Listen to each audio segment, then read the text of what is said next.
So I was walking down the street a couple weeks ago in Regina, and I saw a billboard that I hadn't seen before. It was for an internet solutions company. And it said, "We are going to change the world." And then in brackets underneath, as soon as they give us the source code. The source code. Like that, I had to think for a moment, what source code? Like back to the old days with computers. That's the stuff like the instructions that makes a computer program work. Maybe websites too, I don't even know. But I thought that was interesting. And it got my attention because it was talking about changing the world, right? If you're a cranky old environmentalist like me, you're always thinking about changing the world. How are we going to, change politics? What's social change like? Creativity that we've been hearing about today. It's a part of change. Where does that stuff come from? And I thought, oh, well, of course, it comes from nature. Nature is the model for this stuff, right? Change, creativity. If you're in nature, you're always noticing how things are developing.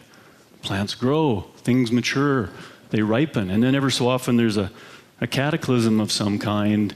A tree falls down, a cow comes and chews up the grassland, a forest fire happens. All kinds of change is happening. And of course, then how do we access that information? If there is a source code like that in nature, how do we access it? Well, naturally, it's science, right? Science is important for this stuff. It does pretty well all of the heavy lifting to really help us understand how nature is a model of change or creativity. But the older I get, the more I'm starting to feel like science can't do it all.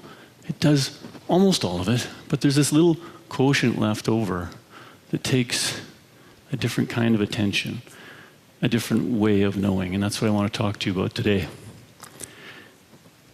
A week ago, I ran into a friend. I was mowing the lawn in our front yard, and he stopped by. I hadn't seen him for a while, and we were talking about all kinds of things, and eventually we got around to his work. He's a journeyman pipe fitter, and he said, lately I've been working the late shift, and I get home 3:30 in the morning. And he said, I've been noticing the birds. Now, this guy's not a bird watcher or naturalist, but anyway, he knows I am, so he talks to me about birds like a lot of people do. So he said, I've been noticing the birds. I get home, though, and I'm dog-tired. I can't get to sleep, but I'm really, really tired, and I've got this, I feel kind of enervated. You hear about this with people in shift work. He said, so in the spring lately, I've noticed the birds somehow help me calm down. He said, I hear one sing, it's 3:30 in the morning, and then I hear another one, and then a second one of the first kind. He said, I don't know what they are, I don't know the names. But pretty soon there's this chorus, this great sound. And it is a chorus. That's, as naturalists, bird watchers, we know of it as the dawn chorus. And it was just really something to listen to him describe this.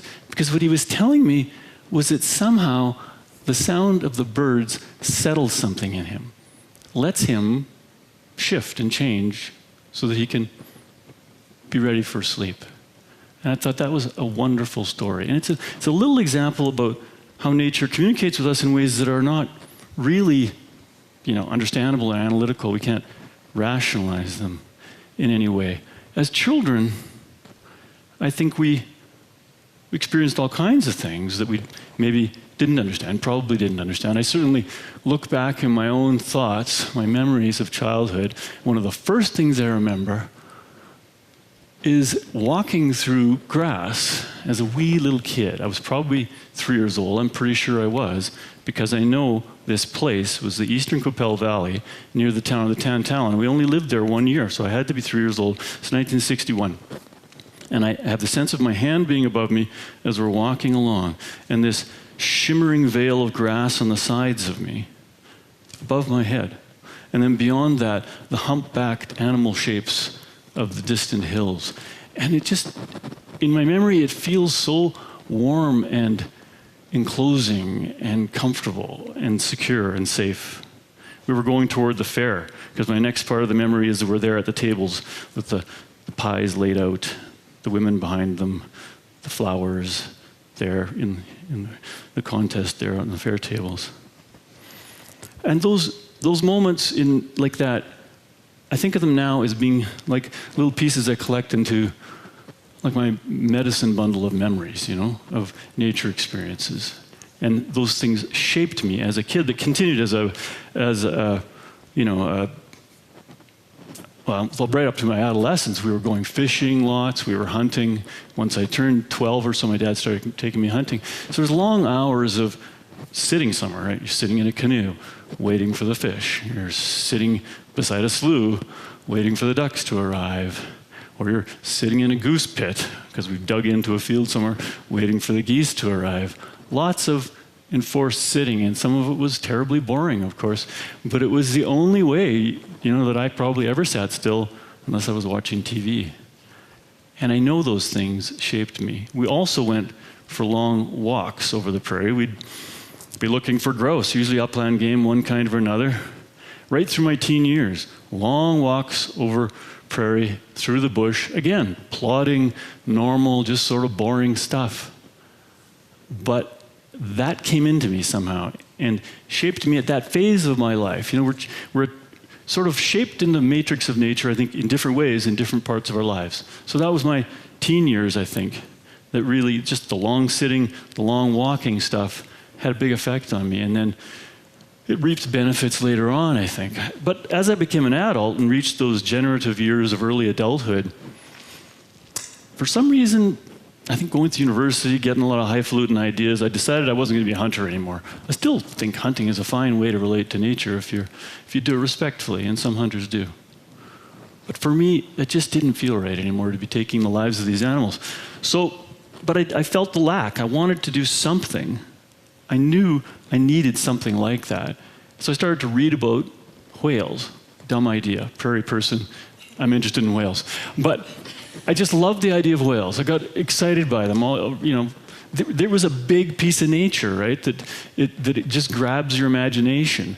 And there was lots of whale watching starting. This is the early 1980s. Whale watching trips everywhere.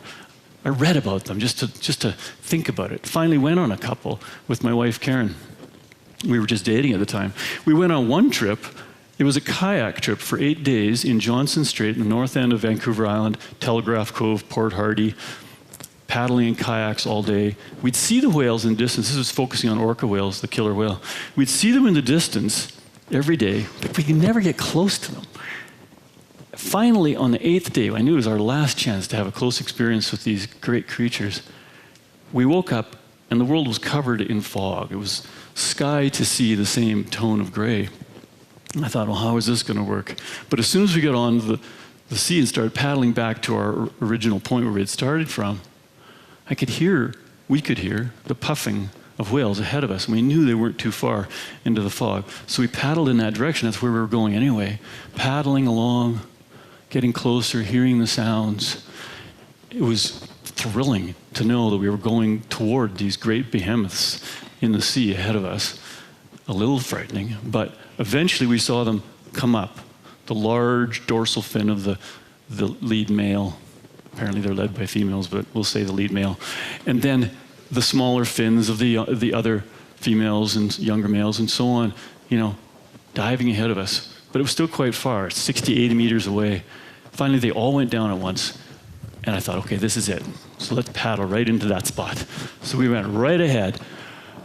My wife in the front, this is a double kayak. She's a little bit afraid, but I think she had the camera and I had the paddle. So we just kept going. And we went into that spot where the water, when a bunch of big animals go down like that, just gets this funny kind of a still roiling nature. We went right into that and just waited in this fog for what seemed like eternity. It was more of that kind of waiting in stillness. And then finally, the water rose up in front of us. It was the big bull. It came right out with its huge fin, that high, right in front of us. And I just about dropped my paddle. But it was an incredible experience. It was the end of the trip. We went home to Regina, to my job and my prairie world here, and I had this sense that, sure, I'd seen the great spirit of the Pacific Northwest there. But where's that spirit here? How do I find it? Right? I hadn't done anything here to really try to find it other than hunting. I wasn't going to take up hunting anymore.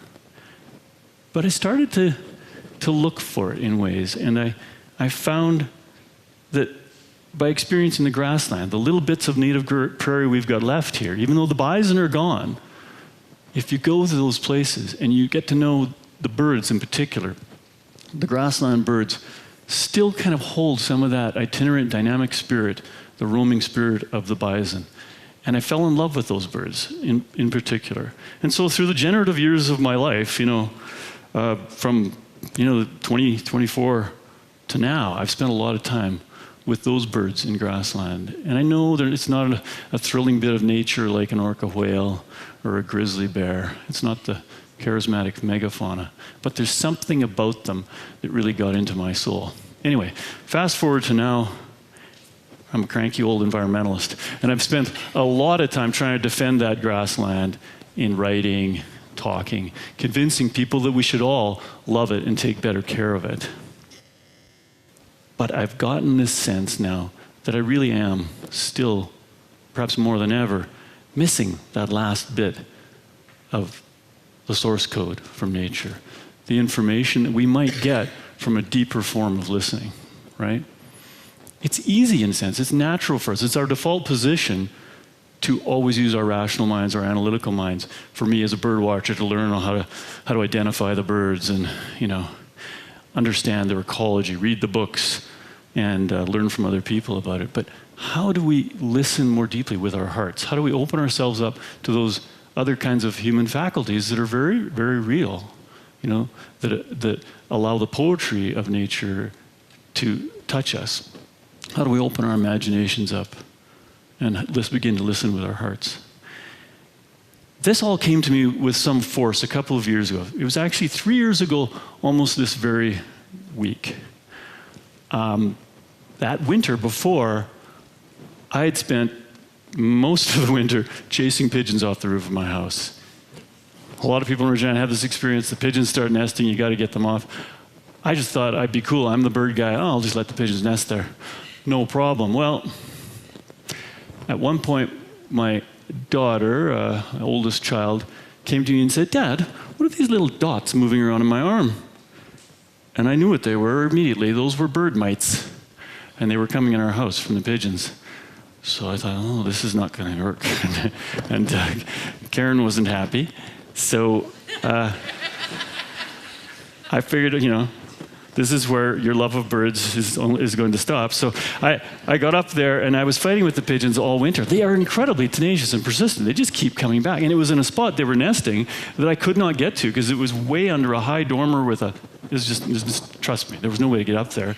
So I was always hosing them from a distance and, chasing them and throwing little things at them and trying just ineptly to get them off. And I am sorry to say that I have a friend who had a friend who has a little pellet gun, and he loaned the damn thing to me, and I started shooting pigeons on the roof of my house. Me, I'm the bird man. I'm shooting pigeons on the roof of my house in the morning, at 4 a.m, chasing pigeons down. I felt awful. I don't like killing things I'm not going to eat. So the story ends with me in June, about this week. I was scheduled to go with a guy who's named Gordon Hempton, who is a sound recordist and a very deep listener. And I was supposed to go with him to cover a story for Canadian Geographic on deep listening. And the day before, I was up on the roof, hosing pigeons off the roof, nests, and I fell off. And I hit the ground, and I thought, okay, now I've done it. Sirens, the alarms of the ambulance coming, as Karen called, they put me on the board and sent me to the hospital. And I was lucky. I just broke a little piece off my shoulder and some ribs and aggravated a lot of flesh. But for the next 3 weeks, I lay in bed with my soggy bag of peas and my anti-inflammatories, and it was just an enforced confinement where I started to look at my life and say, what am I doing? What a mindless decision, There's got to be a better way to listen to nature and to listen to yourself. So I decided, I thought about those old walks as a kid. I thought, I've got to go for a walk. And I have an Aboriginal friend that I talk to about questions like this sometimes. He's a lot smarter than me. He's about my same age, but I think of him kind of as my elder. And I just talked to him about stuff. And he's for years been trying to talk me into doing what I guess we'd call a vision quest, right? You go up and sit on a hilltop without food for a few days. And I've always said, no, look, I can't do that. I mean, you've got some kind of Lakota gene for tolerating vision quests. I've got a gene for tolerating bagpipes. I don't think I can do it. I'd probably have liver failure or something. He just listened to me and kept patiently telling me about it. He said, if you're going to go for a walk, you need to know why you're walking. You've got to go up on the roof. Or go up on the roof. You've got to go up on the hill and sit for a few days. So I did that. And it was remarkable. I mean, I haven't got time to tell you everything that happened there, but I had some crazy experiences and a lot of neuroses and fears and terrors, and I had a dream that was very powerful. And then I knew why I was going to go for the walk and the stuff I wanted to do on the walk. I knew the questions I would carry with me on the walk and maybe carry into the rest of my life. Things about desire. Why do I have so much desire in my life? For all kinds of things. Not just sexual desire, but desire for a better world, right? A desire for the prairie to be respected, you know? How it leads me astray so often. And then I thought about my other question was about how do I deepen that listening with nature? How do I tune into those faculties that have perhaps gone dormant from childhood? And so I did eventually heal enough so I could carry a light pack and go for that walk. And not an exotic walk. I just went, outside of Regina down an absolute straight prairie road with just a couple little detours, a 3-day walk. And on the walk, I did notice the coyotes in a different way. I did notice the snakes I saw along the road in a different way. And I found myself speaking to creatures and feeling awkward about it at first, but getting used to it. In a sense that, yes, they don't answer you, folks. They don't. They don't answer back. I mean, I had hawks flying overhead with me most of the time. By the 3rd day, I was talking to them and asking them questions. And no, they don't answer with words. But something in you, there's this sense of exchange. When you're alone and you allow yourself to act like the fool and do that, you do receive insight, and it's worth trying. I recommend it to anyone. Go for a long walk and try to listen and communicate with things differently. I'm going to finish with the last story. A couple little kids were visiting our land out in the country a few days ago. Annalise, a little girl, 4 years old, her brother, Emanates, 8. He wanted to talk about the birds and tell me all the great things he'd seen. And his little sister was listening. She went to the bush. She comes back with 2 leaves. She puts them in her mouth and says, "A little bird gave this to me." And I just said, "Oh no bird did that." And I thought, yeah, that's it. That's the balance. We need both. We need to have the science and the rational thinking of that little boy, but we need also to have the innocence and the open heart of a child. Thank you.